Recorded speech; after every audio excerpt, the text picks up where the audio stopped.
Vamos a leer el Evangelio según San Mateo en el capítulo 19, versículos 23 al 30.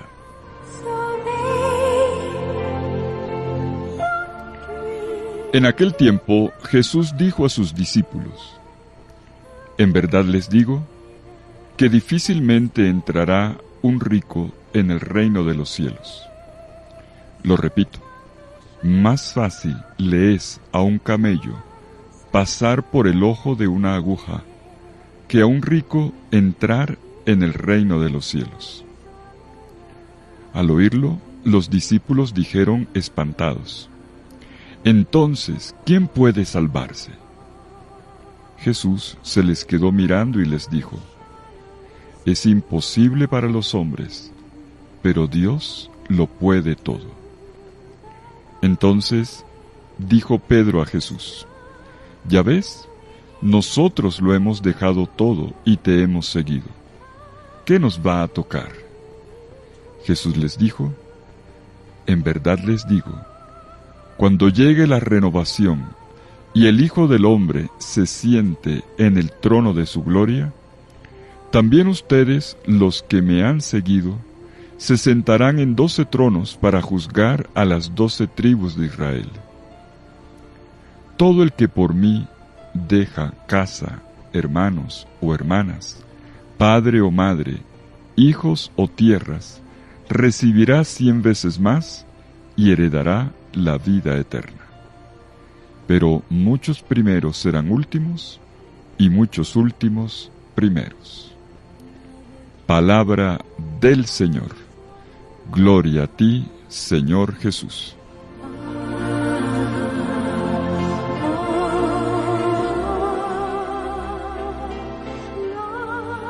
Cuando el joven rico da media vuelta y se va en dirección contraria al seguimiento y, además, lleno de tristeza, Jesús toma la palabra para pronunciar una enseñanza.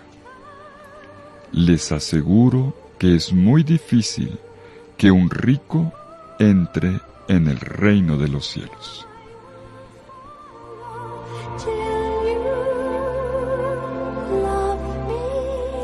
Jesús ya había hablado en el Sermón de la Montaña sobre el riesgo que se corre cuando el corazón de uno y la vida entera se apoya en las riquezas. Los invito a volver a leer esa página preciosa del Sermón de la Montaña en el capítulo 6, versículos 19 al 34 de este Evangelio de Mateo. Pues bien, esa enseñanza la trae a colación en este momento de alta tensión en el Evangelio, delante de los discípulos impávidos ante una vocación que no respondió al llamado del Maestro. Pero lo que más los espantó no fue que el joven se fuera, sino lo que dijo Jesús cuando este joven se fue. Les aseguro que es muy difícil que un rico entre en el reino de los cielos.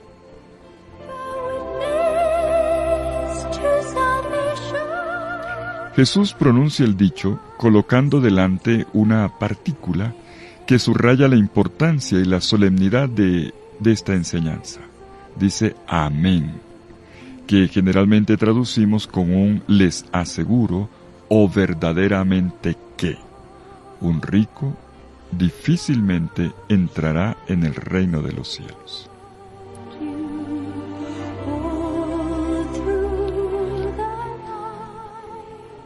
Jesús no está diciendo que para un rico sea imposible entrar en el reino. Lo que está diciendo es que la tiene complicada, la tiene difícil, porque las riquezas que posee le roban espacio en el corazón, porque obstaculizan su apertura. Jesús no se refiere aquí, cuando habla de rico o riqueza, al hecho de que haya que trabajar para vivir dignamente. Ese no es el tema. Si volvemos al Sermón de la Montaña, veremos que el problema no es tener, sino el atesorar. y por lo tanto eso implica enfoque de la vida, estrés, preocupación. Todo lo que es acumulación genera esto. Una preocupación constante que hace que la atención y el corazón se enfoquen en las cosas.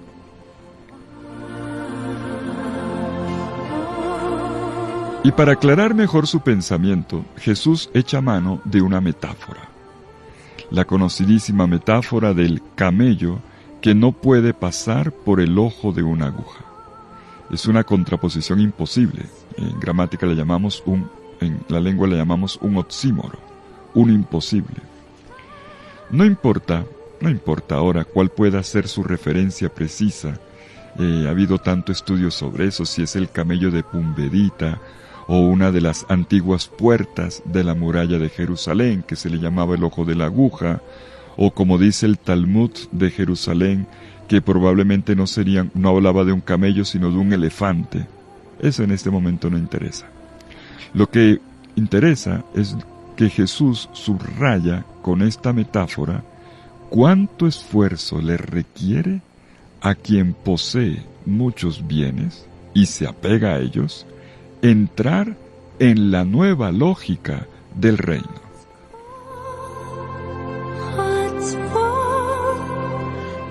La imagen del pequeño orificio en una aguja, probablemente para tejer la lana o coser las carpas, nos remite a otra imagen. También en el Sermón de la Montaña, en el capítulo 7, versículos 13 al 14, la de una puerta estrecha por la que se debe pasar para poder practicar la enseñanza, como se decía en el mundo hebreo, la halaká, la enseñanza, la normativa de Jesús.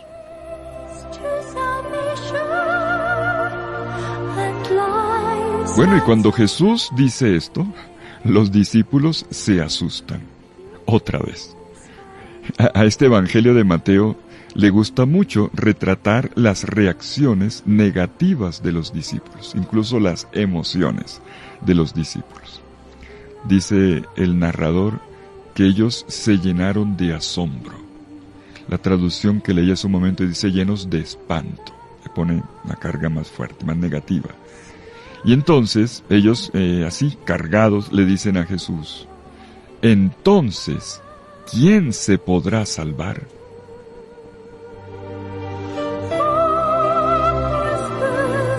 Los discípulos deducen de lo que se acaba de decir que es imposible salvarse, si esta es la condición. Ya habíamos visto antes, no hace mucho, cuando le veíamos la enseñanza de Jesús sobre el matrimonio, ellos respondieron también negativamente. Bueno, si esa es tu enseñanza, pues ¿para qué se casa uno? Y sabemos muy bien que no habían entendido bien la cosa. Lo mismo pasa ahora. Jesús ha hablado del tema de las riquezas y ellos dicen, bueno, ¿y cómo así? Entonces nadie se puede salvar. Y ellos tienen razón porque ellos vienen, aun cuando no son personas de grandes propiedades, no eran latifundistas ni tampoco miembros de la corte del rey Herodes, ni nada parecido, eran personas que tenían lo suyo.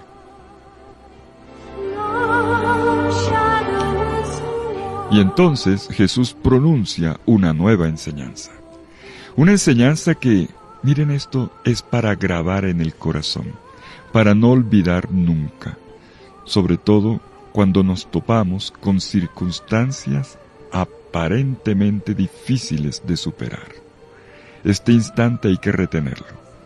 Dice el narrador que Jesús les respondió con la mirada fija en ellos. Según el Evangelio de Marcos, Jesús había mirado fijamente y con amor al joven rico cuando le hizo aquella propuesta de ve, vende lo que tienes, repártelo entre los pobres, tendrás un tesoro en el cielo, luego ven y sígueme.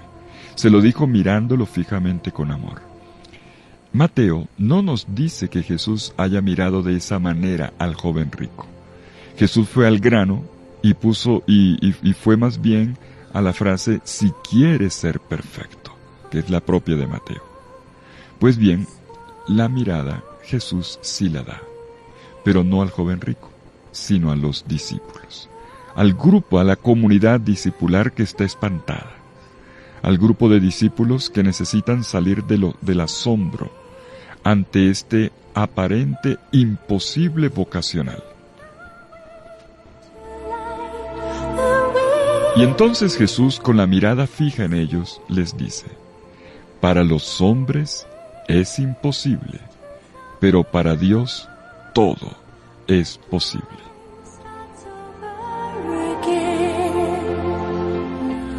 Para anthropois tuto adinaton estin, para de Teo panta dínata. Me encanta como lo dice Jesús en griego. Panta dínata. Todo es posible.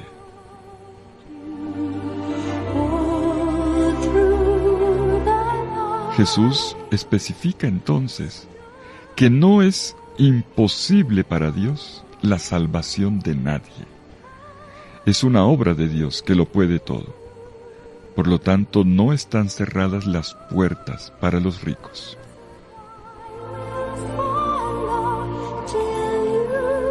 Y en ese momento, Pedro, como siempre, pasa al frente para mostrar que de hecho ellos, los discípulos, que ya respondieron, que dieron el sí, que dieron el paso que el joven rico no dio, ellos lo exhibe. Ya lo ves, nosotros lo hemos dejado todo y te hemos seguido.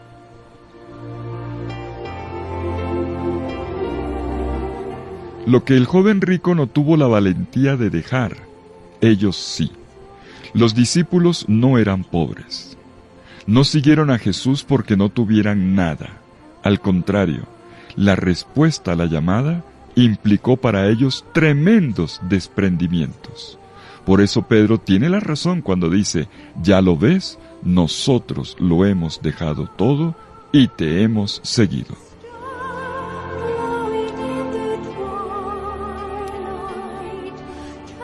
Pedro, en nombre de sus compañeros, hace una especie de balance. Y entonces lanza la pregunta: ¿qué recibiremos, pues? Quien dice: ¿qué recibiremos a cambio de todo lo que hemos dejado por ti?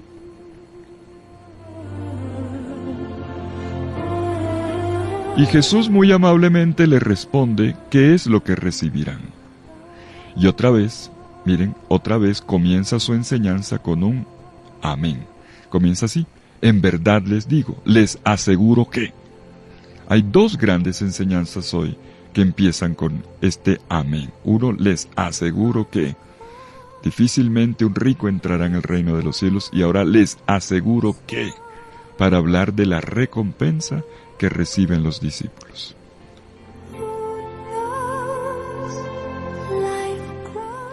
Y las recompensas están aquí enunciadas en dos frases. Las recompensas son tres, pero están enunciadas en dos frases.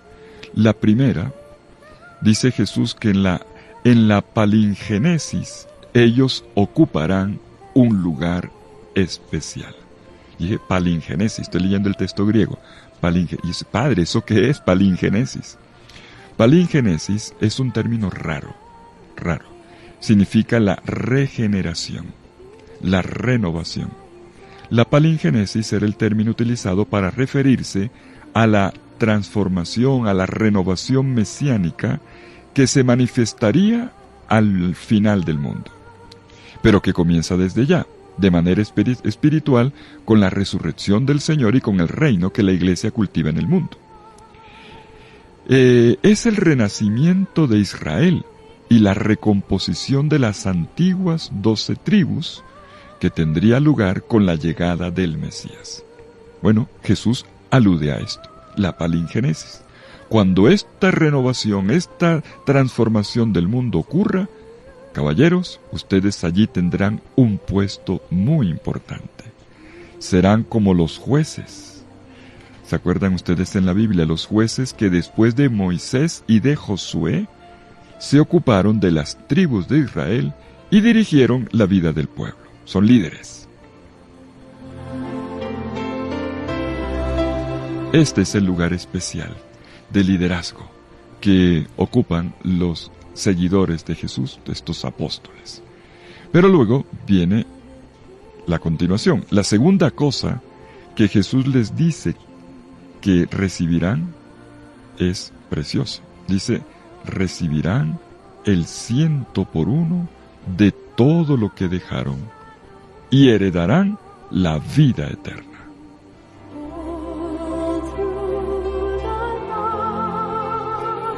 Los discípulos se han desprendido de sus propiedades y de grandes afectos. Recibirán el 100 por 1 de todo lo que dejaron. Y no solamente esto, heredarán la vida eterna. Cuando Jesús dice heredarán la vida eterna, está respondiendo a la pregunta, finalmente a la pregunta del joven rico, que ayer comenzó con la pregunta, ¿qué tengo que hacer para alcanzar la vida eterna? La respuesta completa la tenemos ya en este momento. Y a propósito de todo lo que se deja, hemos dejado todo, y Jesús le hace la lista de todo lo que ellos han dejado. Llama la atención un detalle. Jesús dice, todo el que deja por mí casa, hermanos, hermanas, padre, madre, hijos o tierras, recibirá 100 veces más y heredará la vida eterna. No sé si se dan cuenta, no menciona que ellos dejen la mujer.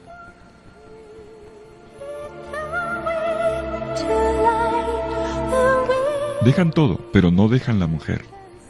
Como comenta un biblista notable, un alemán que admiro mucho, Ulrich Lutz, dice él que sería un indicio de que la misión en los orígenes del cristianismo también era llevada adelante por matrimonios, por parejas, a las cuales no se les pedía que se separaran para seguir a Jesús y para anunciar el Evangelio. Pero volvamos, repasemos la enseñanza, para que cerremos hoy. Pedro ha dicho, mira Señor, ya ves, lo hemos dejado todo. Claro que habían dejado casa, familia, pueblo, amigos, oficio, pero sobre todo habían puesto en cuestión sus ideas, sus proyectos futuros, sus hábitos. Como pescadores, de repente se habían encontrado en una situación de itinerancia. Los que eran expertos en el mar se habían transformado en discípulos itinerantes. La de ellos era una vida hecha de pequeñas certezas, y ahora en cambio no les quedaba ni una. Todo en nombre de lo provisorio. Realmente lo habían dejado todo. ¿Cuán grande debería ser entonces la recompensa? Ellos tienen una expectativa. Sin embargo, Pedro sigue cerrado, todavía muy encerrado, en una lógica contractual. Nadie hace nada por nada, ¿verdad? Nadie hace nada porque sí. Y al evocar todo lo que ha dejado, Pedro repasa algunas áreas de su vida y trata de hacer un balance de ellas. Se trata del área afectiva. ¿Quién me ama? Se trata de la toma de decisiones. ¿Y yo con qué cuento? Y se trata de los medios disponibles. ¿Y yo qué tengo? Y luego el de la imagen social. ¿Y los demás qué piensan de mí? ¿Y yo quién soy? O el del significado de las cosas. ¿Esto de qué sirve? Y finalmente el de la identidad. ¿Quién soy yo? Pedro vive un momento real de perplejidad, con consecuencias que todavía no le quedan claras. Miren, es lo mismo que le ocurre a uno cuando pasa por la experiencia de la incertidumbre y de la vacilación, que generalmente adquieren diversas facetas. Siento que se me pide demasiado. ¿Por qué renunciar a mi propia voluntad? ¿Por qué renunciar a un amor o a una carrera? ¿Y si todo esto no fuera más que una ilusión? ¿Qué garantías tengo yo de que esto es así? ¿Qué se me dará en contraparte?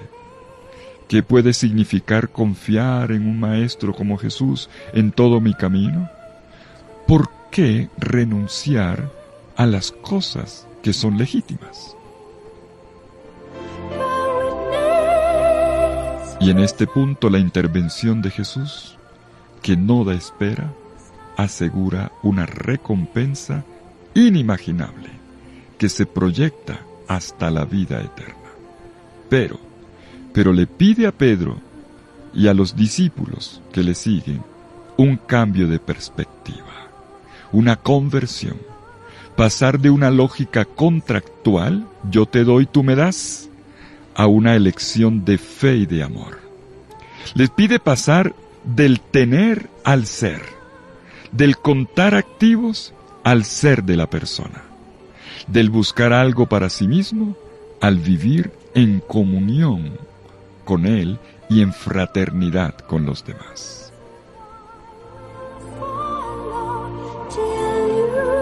Seguir a Jesús es vida, no propiamente una pérdida, es vida. Y a Pedro, quien le pregunta qué puede recibir a cambio, Jesús le explica el valor y la fecundidad de la elección, del sí que le dio a su vocación. Si es verdad que suelta cosas, es igualmente cierto que lo encuentra todo.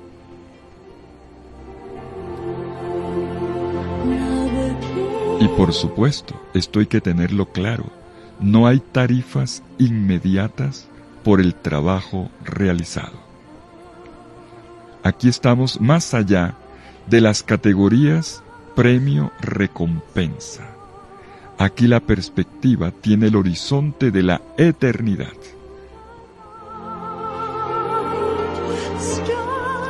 Con Dios no se hacen contratos.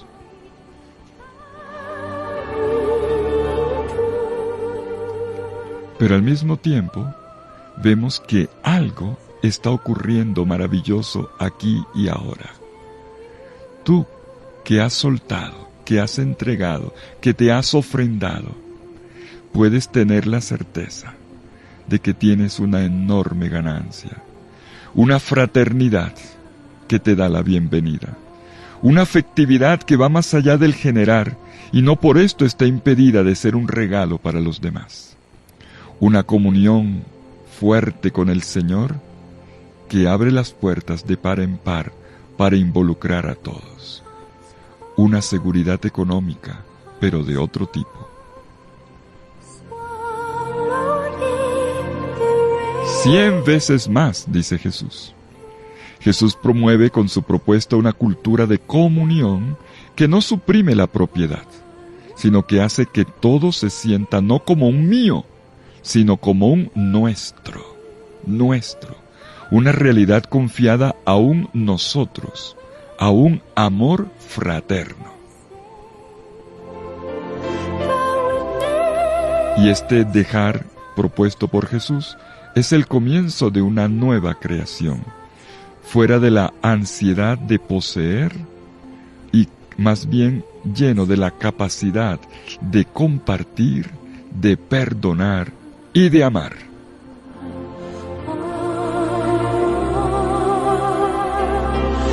¿Y cuál es la condición para tener este 100 por 1?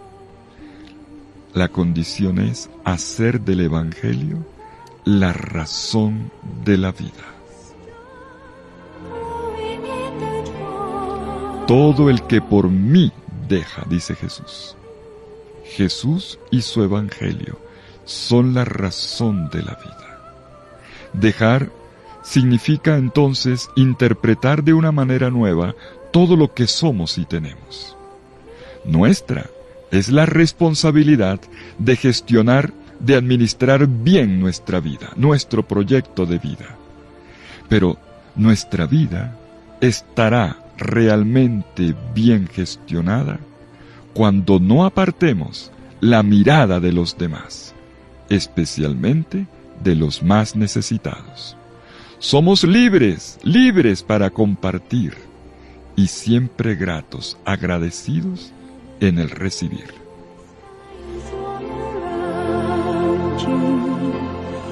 Que el Señor te bendiga en el nombre del Padre y del Hijo y del Espíritu Santo. Amén. Que el Señor bendiga el sí que le has dado a Él y a su Evangelio.